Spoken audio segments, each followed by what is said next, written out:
How's it going, everyone? I wanted to share with you guys a little incident I had with my Wsast stereo puck adapter. I was out on a night hunt a couple weeks ago. Well, it wasn't much of a hunt. Like 15 minutes in, I get called by a customer, and we ended up being on the phone for 45 minutes to an hour. Pretty much killed the hunt. Well, when I got back home, I was tearing apart, pulling out my stuff from my apron, which I have right here. And this is my metal detecting apron I use. It's a Home Depot tradesman apron. Works fine. I love this apron because it fits my needs for metal detecting. I put my finds in there. And anything that I find that's big or trash, whatever, I'll just look for a trash can and dump right away. But up here, I have three pouches. And when I got home, I went to pull out my puck. I pulled out my speakers like this, and I was expecting my puck to come out. Okay. And what happened was that it came out just like this. And at the tip of this TRS male adapter, the output jack was just dangling on there, and it took me a second to realize what happened. I was like, ah, shit. I can't believe it.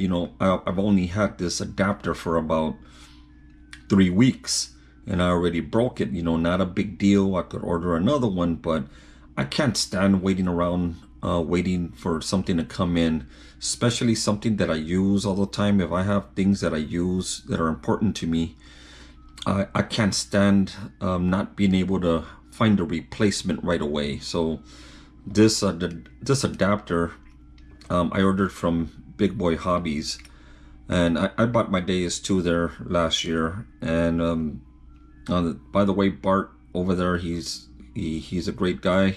I'm not trying to make advertisement for him, but it does take about 5 days or so for something to come in. In any case, I was looking at this, the part that broke, which is this one right here, the clip adapter, the output jack. And I checked the legs on it, and let me see if I could get close. I'm using my GoPro, not my phone. Okay, and then I realized that none of the legs were broken. So this thing actually detached from the solder job. But I'm not blaming XP for that. The one thing about myself, guys, I'm a very rough guy with anything.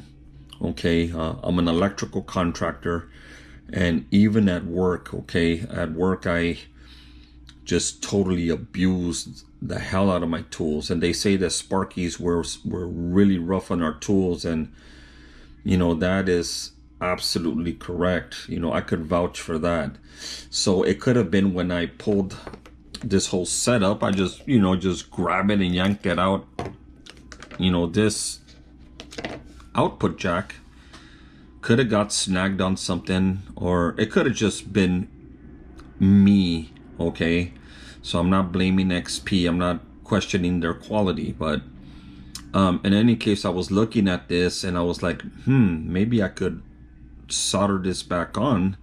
And that's exactly what I did. Okay, I wanted to show you guys what I did. I didn't take a video of the solder job, but when you're doing a repair on any electronics, you want to make sure to first clean out the surface where you're soldering on. So in this case, picture this output jack not there. You're gonna see 4 little circles with silver inside. Okay, that's the contacts that flow through this board. They're very tiny. Okay, so first off, you want to be able to clean it out. Usually I use flux. I didn't have any flux with me, so I just took some alcohol with a Q-tip and dabbed over each contact, and then flipped the Q-tip the other way, and then dried it off, and Just made sure there wasn't any residue or wet. It was wet still or anything like that. Yeah, you want to make sure it's clean, especially if you're not using flux, okay? But before I get into this soldering job, observation on this little clip adapter. As you can see, it's simple. I like the simplicity of it, but have you guys noticed is like there's nothing covering this output jack, okay? So this output jack is the equivalent to like where you would hook in your headphones or something like that. There's nothing housing it. This is held on there strictly by the solder that, you know, was applied to it in the factory. Nothing holding it in place, nothing to prevent it from getting damaged, okay? And then the other thing, and I caught myself doing this, okay? And you guys, I know you're gonna be, oh, well, that's just stupid, you know, and it was. But like I said, I'm a rough guy when it comes to stuff. So sometimes I caught myself with this clip adapter, you know, when I want to put it on, instead of holding it here from the side, right? Not from this. It's just instinct for me. I'm just like, grab it right there and then blap, you know, clip it in. And then to release it, I just hold it like that and just blap. I'm telling you, I'm just careless sometimes with my stuff, and it is what it is. But so getting back to this solder job, once you have these contacts clean, you want to apply a small bead of solder on each contact. So picture this little board without the output jack. You want to apply just a little bit because the holes that are there are very tiny as well, right? So you don't want to overdo it, but also you don't want to underdo it, okay? You want to apply a generous bead, all right? And one more note, be very careful with this thing, okay?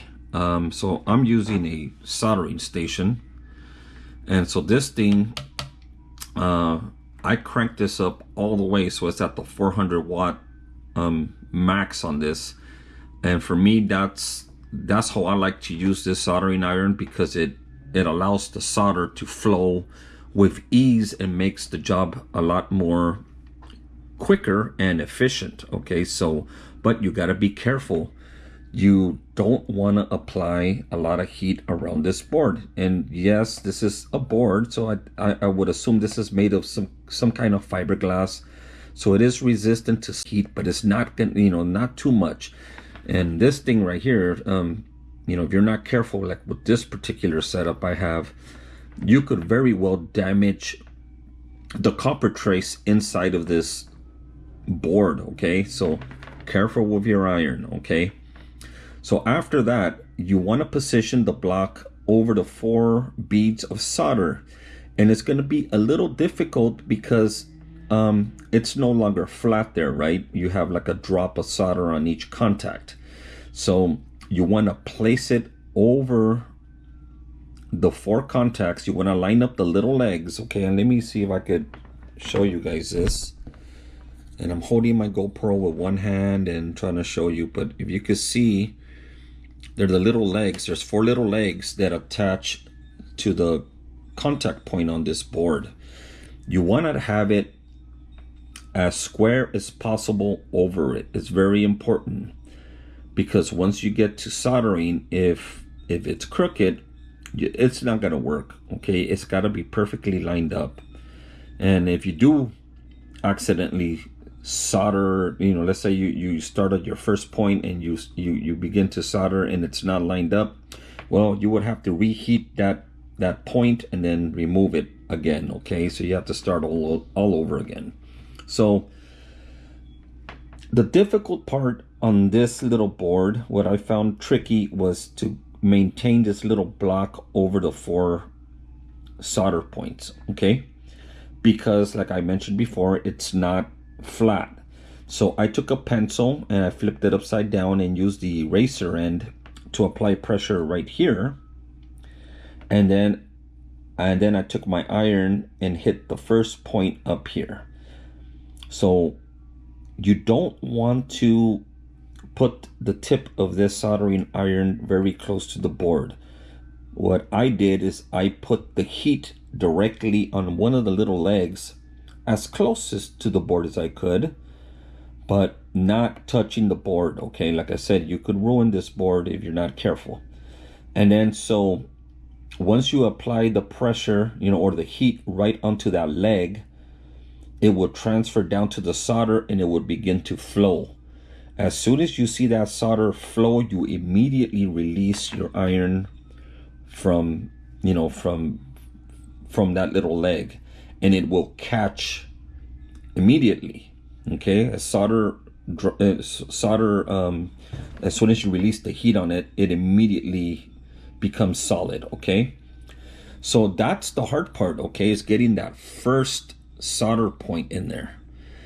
After that, what I like to do, or what I did, was I went in an X pattern. So I started here, then I went across here, and then I went over here, and then I hit it there. And once that was complete, this board was perfectly functional at that point. But what I ended up doing was giving it another little bead just to reinforce it. So I went back on there and I made sure I had my solder really close by, and just start hitting it. And as soon as this thing starts melting, this solder will just flow right away. You immediately release and just give it another bead on each contact, and that's it. Afterwards I tried it out and it works perfectly fine. Okay, so there you go. If you ever happen to break one of these, I might be the only person who's ever broken one of these. Okay, I don't know that, but I wouldn't be surprised. But if you do break it and you're a little handy with a soldering iron, you could definitely repair this with no problem. And by the way, you don't need to have a setup like this like I do. Okay, the only reason I have this setup is because I used to make my own audio cables. I was in the pro audio business for many years, since high school. I was a mobile DJ. Being in the audio business like this, you buy a lot of cables, and they break on you, or you loan them out. You have buddies that are in the same industry, and they, oh, hey man, you happen to have this configuration or what have you, and you loan it out and never see that stuff back again. So I got tired of spending all that money on cables. I started buying my rolls of microphone cable and speaker wire and all the different types of connectors, from XLR, 1/4 inch, balance cables, RCAs. I made a bunch of different cables for my amp racks, to tie in my mixer into my EQ, over to the crossover, over to my amp. And it's a signal chain. You need a lot of cables. So I just started making my own cables, and so I wanted something that was a little bit more efficient for me, because the soldering irons I would use back then, they would work, but you would have to wait a long time for that thing to heat up. And this guy, as soon as I turn this thing on and I put this to max, it's just a matter of seconds when this is ready to go. And so for me, that's why I have this station. And also the bonus that it came with the heat gun. This heat gun is used to shrink sleeves over connections. In any case, I digressed. Remember guys, be careful with these blocks. They will break if you're not careful, like it happened to me. And yeah, that's it. I hope this video was helpful. And if you guys have any questions, feel free to leave a comment, and I would try to return them as quickly as I can. But for the time being, you guys have a good day until the next video I make.